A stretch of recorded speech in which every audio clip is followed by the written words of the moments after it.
Why is that when you tell yourself something doesn't have to come out perfect, it kind of does? This is what I started out with. It was labeled extra small, but as we all know, I'm pretty petite, like kids medium petite, so this was pretty big on me. I did find this dress at Goodwill and I just instantly fell in love with this fabric. Like, it just reminds me so much of Cinderella. Being this small can be very, very frustrating because it's labeled extra small, but why is the skirt literally the size of my whole entire body? So, compared to what the original dress looked like, I wanted this to be a little bit more form fitting for myself. However, there was a bit of a challenge because this is the first time that I was working with a mesh metallic material that was the shell. Basically, the more that you pull it to form to your body, the less vibrance of color that you're gonna get, and also the balancing of the skirt. That's why you can see here I'm starting with the foundation piece and finding where my waistline is. That way I can kind of reverse engineer how much I need to take off of the shell. And I just wanted to show again just how much I'm taking off. You can kind of see where I marked it. That's where I wanted the bodice placement to attach to the skirt. So I'm also factoring in my seam allowance. So when I told myself that I wasn't going to make this perfect, I'm really trying to just make something and be happy with being able to make something, if that makes sense. Like, I'm a bit of a perfectionist and I can kind of go really crazy sometimes on balance and no, it needs to be this exact amount of seam allowance and yada yada. But as you can see here, I'm really trying to just mark some stuff and just go ahead and get it over with. Trust me, I know some of you at this point are probably closing your eyes or closing your ears because you don't want to hear that. But at this point in my journey, I know that I can trust myself because I did go to school and I can eyeball some shapes and how much I need to cut at this point. So that obviously means that most of what I'm sewing is going to be serged. I think the entire skirt has been serged, especially the shell, just because it's so entirely stretchy. Here is the foundation of the skirt. I'm so happy that the side seams are lining up, even the center back seam where I'm gonna put the zipper.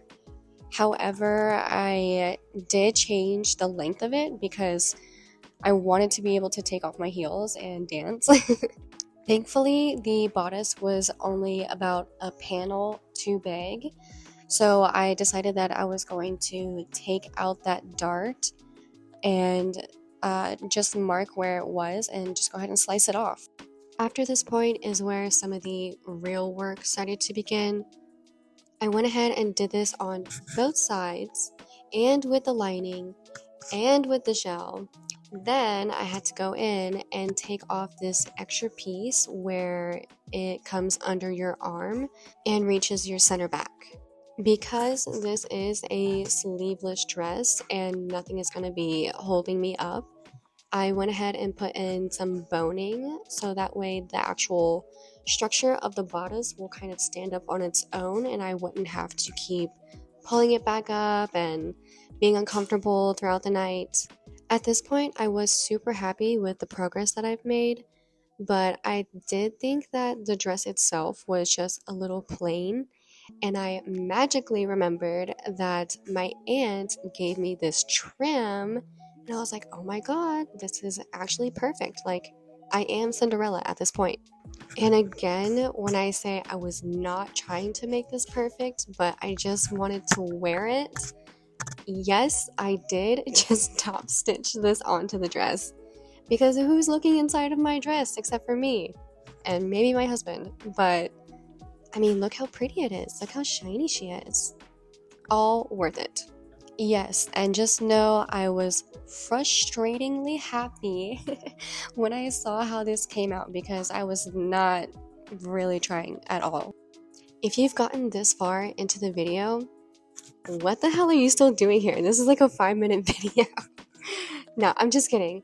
Thank you so much for watching. Let me know what you think about this dress, and if you want to see how I actually did the construction on the inside of the bodice, let me know and I can make a long form video explaining all my different techniques and what I did specifically in the pick stitching or the slip stitching at the bottom, how the corset boning is not poking me in my sides while I'm dancing.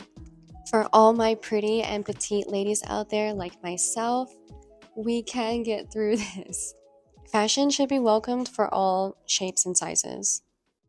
And lastly, I just wanted to show you the comparison of my size, which I made the dress from, to my actual dress form, which is a size 2.